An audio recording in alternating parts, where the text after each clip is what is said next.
It was a hunt through a jungle of city streets, with danger waiting at every intersection, until halfway through when the hunters became the hunted, and death brought an end to the game. From the pen of Raymond Chandler, outstanding author of crime fiction, comes his most famous character as CBS presents The Adventures of Philip Marlowe.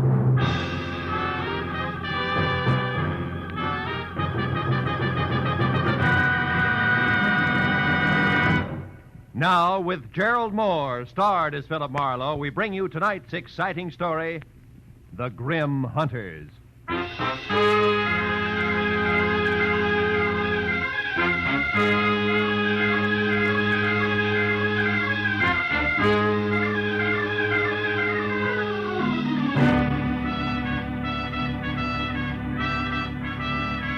The morning paper had headlined prices rising. My bank statement in the afternoon mail had warned balance falling, and I had wasted the evening on behalf of a client who ran out on me when I tried to collect. All of which added up to the end of the day and me unhappy in my office at 10 p.m., with one hand on my checkbook and the other one raised in almost solemn oath. I, Philip Marlowe, private detective and too often public servant, hereby resolve to one way or another jockey my budget into something close to equilibrium. And from this day Hello. Marlowe speaking. My name is Helen Palmer, Marlowe. I need your help badly. Yeah, but look, I'm up at 8700 Magnolia Terrace in the Hollywood Hills.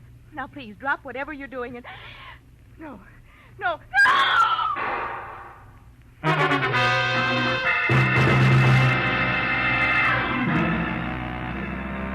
I must have let go of the phone, grabbed my hat and coat, opened and closed the office door, piled into my car outside, and raced up into the Hollywood Hills because... The next thing I remember after Helen Palmer's scream was swinging off North Bronson Drive onto Magnolia Terrace.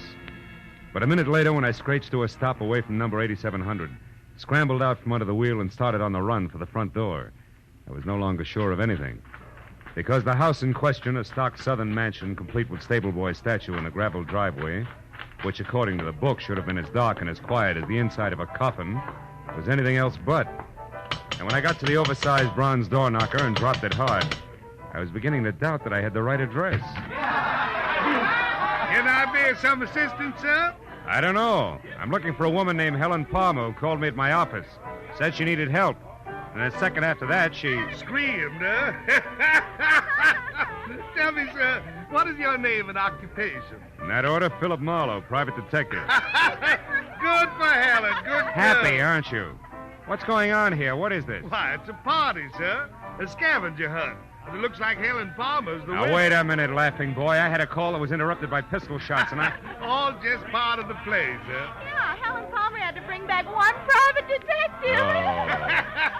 Yeah, you see, Marlowe, each list, aside from the usual hard-to-find objects, had a human being on it. That's right. I had to bring back a Hoover vacuum cleaner salesman, and believe it or not, he's already sold our good host, Thaddeus Grover, the deluxe model. Yes, sir, he did it bad. You see, Mr. Marlowe, Helen Palmer wasn't permitted to actually hire you. That's why she had to pretend to be in trouble. With the net result that I nearly broke my neck getting up here. Mr. Grover, where is Miss Palmer? Well, I don't know for sure, Marlowe. She called just a bit ago and said that she only had to catch on to you and one other item and would be back after that. Which makes her the winner, Mr. Marlowe, because none of us did better than half our list. By the by, you don't happen to have the breech lock of a 57-millimeter anti-tank gun with you. At the moment, no.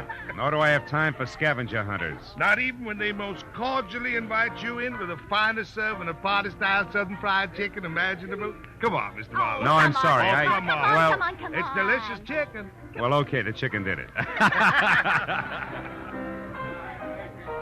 The inside of Thaddeus Grover's house was also stock southern mansion from a giant cut glass punch bowl. Belonged to my mother, sir, First Lady of Atlanta, Georgia, sir, to a wide and winding colonial staircase. It left you expecting the descent of Scarlett O'Hara at any moment. There was one strange note in the soft southern surroundings. Piled 3 feet high in the middle of the room were the crazy quilt results of the evening scavenger hunt, including a wooden cigar store Indian, a pair of Hickok suspenders from the local fire chief, one red motorcycle, a stuffed owl, a set of antlers, and more. And behind all that, my counterparts, the bring-em-back-alive items from each list. A streetcar conductor in uniform, a waiter bald and under 40, a school teacher red-headed and over 50. But I was the center of attention. But Thaddeus introduced one after another of the guests to the genuine, 100% non-shrinkable private detective. And now, Mr. Marlowe, sir, a very special friend of mine. At 31, sir, the president of Sample and Claiborne, best building contractors in the city of Los Angeles. Oh, that's so very interesting, Mr. Grover. Yeah, moreover, Mr. Marlowe, Sample made it right to the top in the past 2 years. Uh-huh. Yeah, ever since old Joshua Claiborne got killed falling off a scaffold. He did. Of course, between you and me and the gatepost, some folks say it was suicide. But... Oh, Larry, boy, I'd like you to meet Mr. Marlowe, private detective. Mr. Marlowe, Larry Sample. How do you do? Hello, Mr. Marlowe. Glad you're with us. Thaddeus, has Rhonda called in yet? Last time I heard from her was when we split our list in two, and she headed out after a Latin American rumba team. Well, if she went after a boy, she'll bring her back. That's Rhonda Langley we're speaking of, Mr. Marlowe, Larry's lady friend. Oh? Nicest person I know. Except, of course, my fiancée, Helen. Helen is in Palma, my patron, Mr. Grover. Yes, sir, one and the same, sir. Well, we certainly have a lot of fun, even if we don't make much money, eh, Marlowe? Yeah, you certainly... Mr. Grover, did you say money? Most surely did, boy. You know, dollars and cents. Yes. Well, gentlemen, you'll excuse me, please, but I do have to run. Good night, Mr. Sample. Right. And Mr. Grover, sir, it's been a distinct pleasure, sir. I bid you goodbye, sir. Goodbye, sir. You're a card.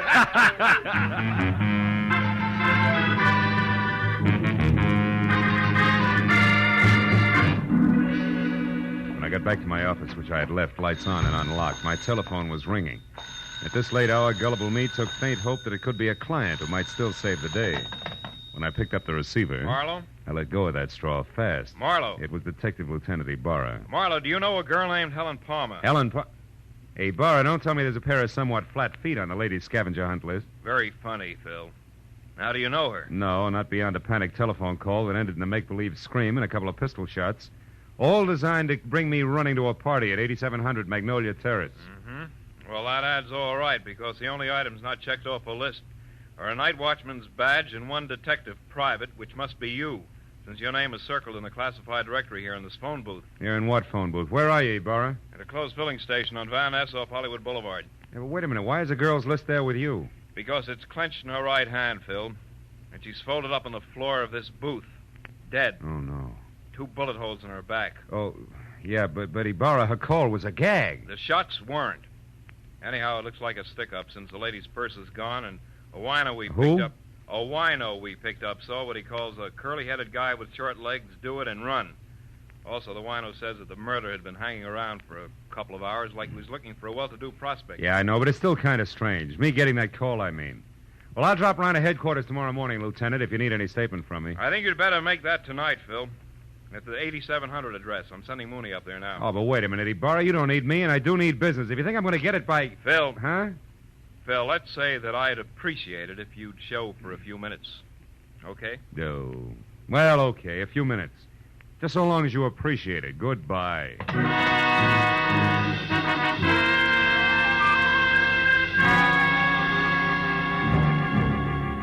Driving back to Magnolia Terrace, I used Detective Lieutenant Ibarra as an oversized whipping boy for the day's disappointments.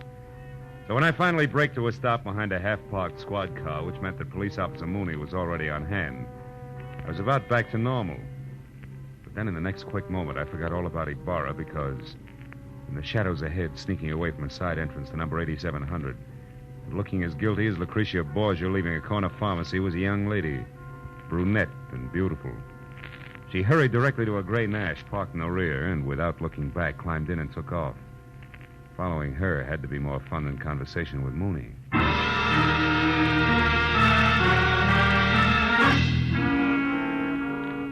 10 minutes later, the lady came to a stop in front of a dark, politely landscaped cottage on North Ogden Drive.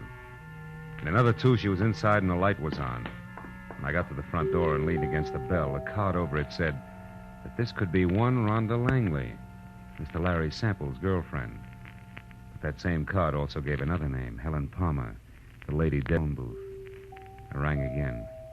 When the door opened, it was the brunette, still beautiful. Only this time, something had been added. In her right hand, a .45, ugly and pointed straight at my head. What do you want? One straight answer, Miss Langley. Why did you run away from 8700 Magnolia Terrace and a cop with routine questions? Wait a minute. Who are you? How do you know my name? I'm a private detective labeled Philip Marlowe. Item number 8 on the late Miss Palmer's list. And I know about you because I've already been to Thaddeus Grover's party. Now, after you put this gun away, we'll get back to my question. Why'd you run? Come on, talk, lady, now before I yell copper. Well, all right. Come in. Thanks. Mr. Marlowe, I don't think Helen Palmer's murder was any run-of-the-mill robbery. You don't think what? I stayed just long enough to hear the policeman say Helen had been killed. Oh. When I got to your welcome mat, I was greeted with a .45. Talk some more, Miss Langley. Real plain Well, like, all right, huh? give me half a chance, will you? I didn't say anything to the police about this because I don't want to do any damage before I'm sure about a few things. Like what? Like the kind of a mess that Helen was in. Mr. Marlowe, I need help. I've got to know some facts. Please, will you work for me? I'll pay you anything. Well, at this point, let's call anything 25 a day in expenses, huh? About Helen and the mess you spoke of, how much do you know? Very little. Only that I think Helen was blackmailing somebody. Somebody who was at the party tonight. Like Grover, your boyfriend Larry Sample? I don't know. Oh, you've got to believe me, Mr. Marlowe. Well, all right. For the time being, I will. Now, first of all, how'd you latch onto this blackmail? Well, yesterday morning, I accidentally overheard Helen talking to someone on the telephone. She spoke of a payoff that was to be made at Thaddeus's party. I don't know who she was talking to, but she warned the person not to try anything rash. As in murder? She didn't say. But she did say that she'd already airmailed a letter to her lawyers in San Francisco that would protect her from any harm. And she laughed about the scheduled scavenger hunt and hung up. Mm-hmm. You said nothing to her about this, huh? Well, no, I was afraid... All right, the letter to San Francisco. Did you see her mail it? Well, I mailed it myself earlier in the day, along with one of my own. Mm-hmm. I didn't think about it until after her call, when she pointedly asked me if I'd remembered to mail a letter. My letter, that is, which she knew that I'd written to an aunt I have in Passaic, New Jersey. Well? Well, that's the whole story. If you want me, I'll be over at Thaddeus's place. Thaddeus? Yes, he was in love with Helen. Yeah. Maybe she was returning that love with blackmail. What do you think, Rhonda? I don't know. The thinking is now your job, Mr. Marlowe. When I left Rhonda Langley and started back to my car as a bona fide private detective with client, I wasn't sure whether or not I was happy about the whole thing. But a second later, at the sight of a man in the dark ahead, half crouched behind a tree, I quit deliberating the point and got ready for trouble because, from what I could see, the gentleman in hiding had both the curly hair and very short legs that Ibarra had mentioned as a sign of Helen Palmer's killer. I kept walking straight until I was abreast the tree, and then I pivoted sharply, took one step toward him, and swung! Come on, brother. Why, you dirty... We haven't got the time. Hey, believe me. Enough, fella. Enough. Will you leave me alone? Sure. Sure I will, after you start talking. Now, get up. Okay. Okay, don't hit me again. I'll talk. I'll tell you everything. Hey, look there. No, don't! Oh, that lousy note.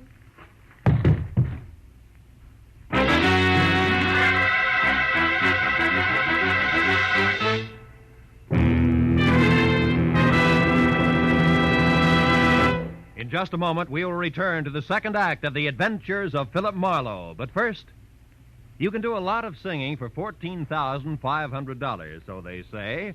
And tonight, some CBS listener may be able to speak with authority on the subject because $14,500 is what's waiting for whoever can solve the mystery behind the new Phantom Voice on CBS's great Saturday night quiz game, Sing It Again. Listeners from coast to coast will be quizzed by telephone about the new Phantom's identity. And they'll also be given a chance to win one of the other famous prizes for solving the riddle songs which feature Sing It Again's hour of Saturday night fun. Here's Sing It Again on most of these same CBS network stations tonight and every Saturday night. Now, with our star, Gerald Moore, we return to the second act of Philip Marlowe and tonight's story, The Grim Hunters.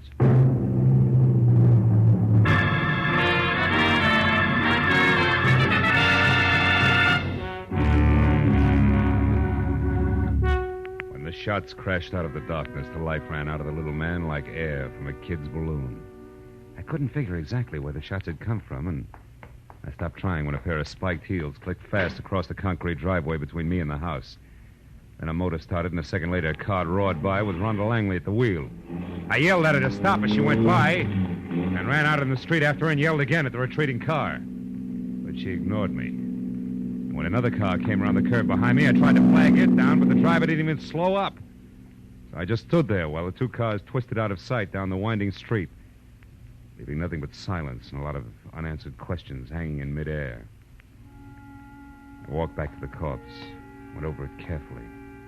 But there was no identification, nothing but a gun to indicate how he fitted into the screwy mosaic of murder, scavenging, and blackmail. I went inside to call Ibarra, and 5 minutes of tracers, relays, and busy signals went by before I finally got through to him with my news about Helen Palmer's killer. What? Where are you, Marlowe? In a house on Ogden Drive, 4310 North. Was shared by Helen Palmer and my new client, Rhonda Langley. Uh-huh. Did she kill my suspect, Marlowe? Could be. She left here in a big hurry. Another thing, Ibarra, there's more behind this business than robbery. Like what? Like blackmail. Maybe so. We just found the Palmer's girl handbag in a trash can. Nothing left but a lipstick and 2 letters. Incidentally, one is addressed to your client, Rhonda Langley. That figures. They shared the house, so Helen happened to pick up the day's mail. What's the other letter? It was one returned for insufficient postage. They forgot that airmail is 6 cents these days. Return. Wait a minute. Is that letter addressed to a law firm in San Francisco? No, it's addressed to Sophie Kilberty. Sophie Kill who? Kilberty of Passaic, New Jersey. Why? Well, Ibarra, listen. Helen was blackmailing somebody, and she covered herself by mailing a letter to her lawyers in San Francisco. Mm-hmm. If that letter was returned for insufficient postage and the blackmail victim knew it, he'd have no qualms about killing her, right? Sure, but the letters were in Helen's purse. Oh. Don't you think she'd have known her protection was gone? Phil, I'm going to put out a pickup call on your client. And you get on down here so we can go over this mess one step at a time. Where's here? Still at the gas station on Van Ness off Hollywood Boulevard. Okay, Ibarra. How long are you going to be there? Just until Thaddeus Grover shows up to identify the body and give me some answers personally about that scavenger hunt he threw tonight. What about this curly-headed corpse I've got here? Have you gone over him? Yeah. Nothing but a gun, some small bills on him. Then he'll keep. I'll expect you in a few minutes. Okay. So long, Ibarra. When I put down the phone, I was convinced that a big switch was due any minute because finding those letters in Helen Palmer's purse made a lot of sense in one direction and not a bit in another. I could have made more heads and tails by flipping a ball bearing than I got out of the facts Ibarra had given me. Just then, the shadow of a man slid up the walk. I heard a pair of feet mount the stairs, 2 at a time. It was the Wonder Boy executive I'd met at the party. Better hold it right there, Sample. What? Marlowe. Why the gun? So the same thing won't happen to me that happened to the dead little guy outside? Another murder? Marlowe, where's Rhonda? Is she all right? She left here as fast as an 8-cylinder motor wide open could move just after it happened. Then it was Rhonda I saw. On my way over here, a speeding car almost crowded me off the road. It looked like Rhonda's, but I wasn't sure. And Marlowe, she was being chased by another car, a fast one. Chased, are you sure? Yes. The first car missed me by inches when it swung around a curve. I don't know yet how she made it. Then a second car came along and passed the curve, but it stopped, backed up, and then took the same road Rhonda had taken. You think she got away? I don't know. Well, come on outside, Sample. I want you to take a look at this.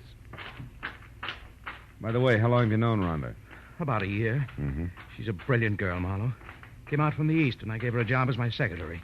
She's more than that now, huh? I'm in love with her, if that's what you mean. Yeah. Oh, here it is. Well, Marlowe, I know this man. That's Nate Murdoch. He used to be a foreman with our firm. He left and went back to Atlanta right after Claiborne's death. Atlanta? Isn't your host Thaddeus Grover from Atlanta? Yes, he is. Oh, brother. When did you see Grover last?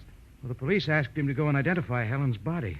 He left the party while the officer was still questioning the rest of us. Yeah, and on the way, he could have taken time off to drop by here, kill Murdoch, and make a try for Rhonda, too. Come on, let's get to the phone. But why, Marlowe? Good heavens, Grover's our friend. He and Helen were engaged to be married. All right, so it doesn't make sense. But his fiancée and his short friend from Atlanta are both dead. And Rhonda's burning the tires off a car to keep out of reach. Those are the facts. It'll make sense later. I'll call Grover's place and hurry up. Yes. That's where she intended to go when she left here, to console him, no less. Scavenger hunt my Aunt Minnie. Hello? Hello, is Mr. Grover there? No? Well, has Miss Langley arrived yet? Oh, it's the maid, Marlowe. Mm-hmm. Rhonda had... What's that? She's coming up the walk now? Hold the line a minute, please. She just got there, Marlowe. What'll I tell her? Tell her to leave again. Tell her... No. Where do you live? 4406 Ardmore. All right. Tell her I said for her to wait outside in the back of the house until you can get over there to pick her up. Take her to your place, and I'll pin Grover down. Right. Where are you going now? See Lieutenant Ibarra, and I can get there faster than I can call him on the phone. Good luck, Sample.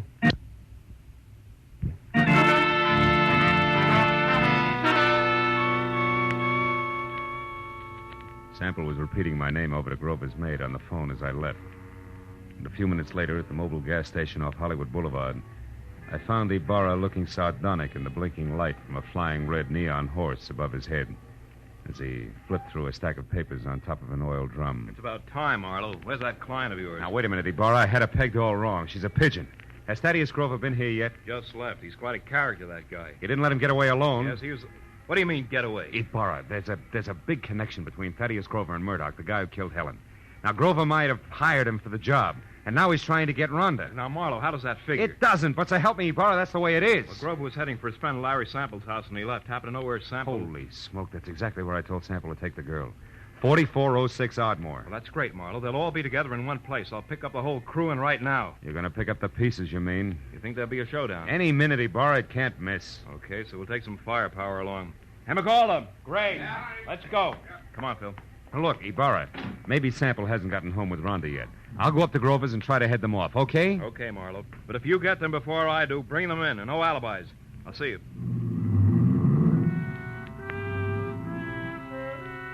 Ibarra was grim as he climbed in his car and drove off fast. I headed for my car. Then, as I turned, my arm swept the scavenger lists Ibarra had left on the oil drum off onto the ground. When I picked them up, Rhonda Langley's name was on top. Her list was as goony as the others, but near the bottom was an item strangely familiar to me, which hadn't been checked off. It was a canceled ticket from Woodhaven Ballroom. All at once, I realized why it was familiar. The sign I'd been half conscious of on top of the big squat building across the street read, Woodhaven Ballroom, closed tonight. On a hunch, I dug for Helen Palmer's list. Yeah, Ibarra was right. Everything but a night watchman's badge and one detective private had been checked off. And that gave me half of the switch I knew I had to show up. I ran to my car and headed for that southern mansion in the Hollywood Hills, the end of a very complicated frolic. And with every turn of the road, I gave myself another whack for being such a nearsighted sucker. When I got there, the big house on Magnolia Terrace was dark, except for a light in the servants' quarters. I stepped down the block, walked back, and edged around to the patio where the garage, the hothouse, and the king-size barbecue loomed only as shapeless lumps of shadow. I stood still and watched. Then I saw him move, walking slowly, gun in hand along the fence toward the hothouse.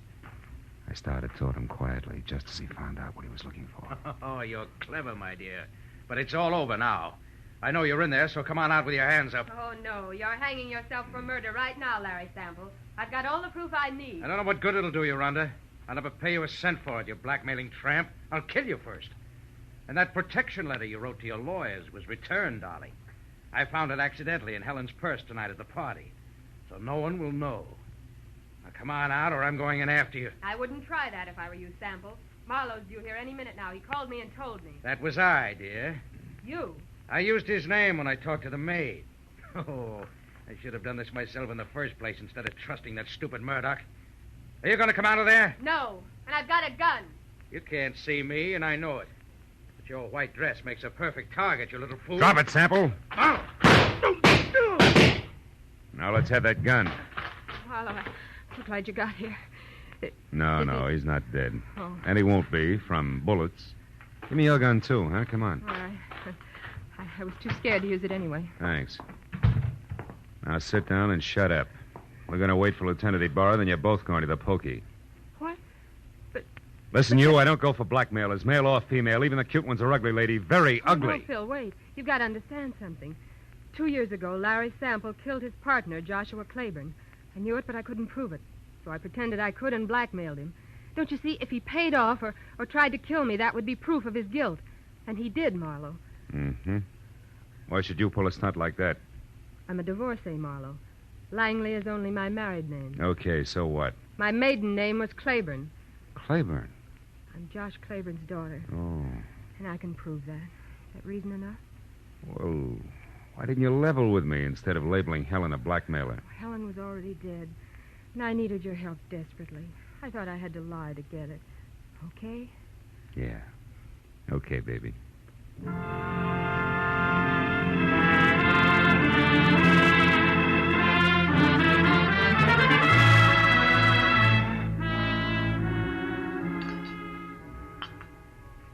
Anyone care for more coffee? How about you, Lieutenant? Oh, no thanks, Mr. Grover. Well, Marlowe, you got it all to come out even anyway.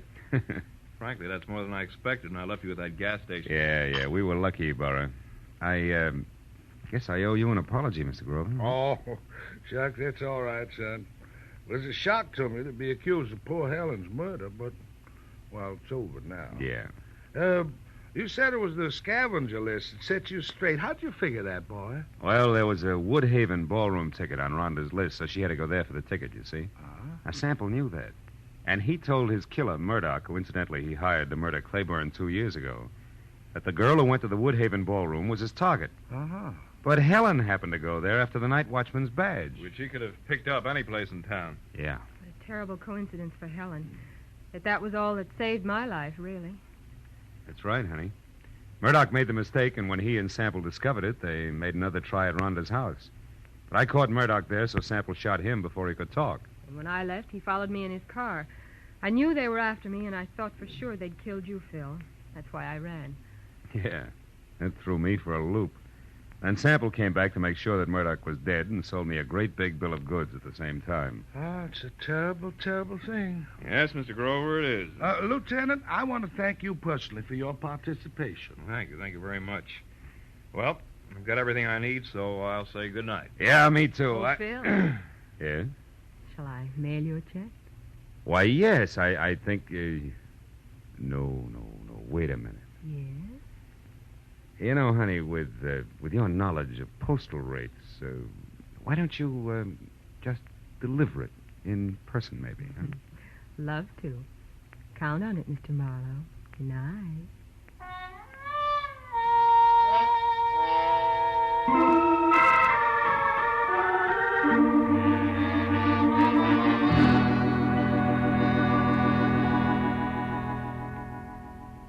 I drove down from the Hollywood Hills with a check warming my wallet and the echo of a soft invitation warming my imagination.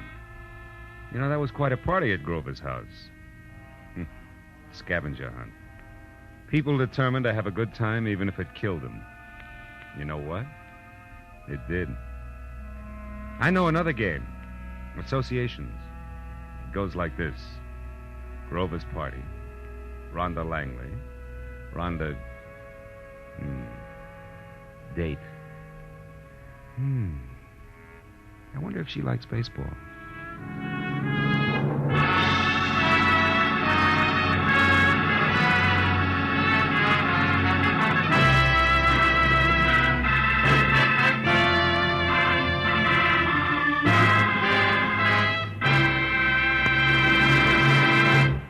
The Adventures of Philip Marlowe, created by Raymond Chandler, star Gerald Moore, and are produced and directed by Norman McDonald. Script is by Mel Donnelly, Robert Mitchell, and Gene Levitt. Featured in the cast were Ellen Reed, Mary Shipp, Jack Moyles, Richard Benedict, and Lorette Philbrandt. Lieutenant Detective Ibarra is played by Jeff Corey. The special music is by Richard Orant. Be sure and be with us again next week when Philip Marlowe says... They were born on the same hour on the same day of the same parents, and they were identical in beauty and talent. Only one was deadly, and the other was not. And I couldn't tell which was which until I found a green purse, a fresh corpse, and a pair of dancing hands.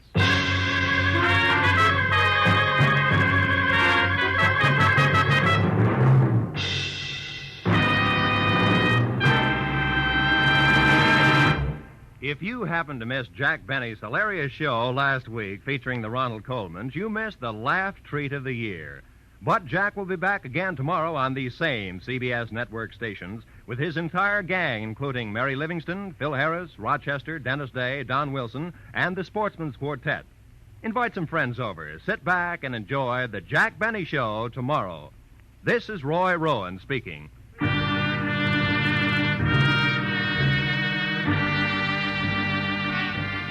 This is CBS, where 99 million people gather every week, the Columbia Broadcasting System.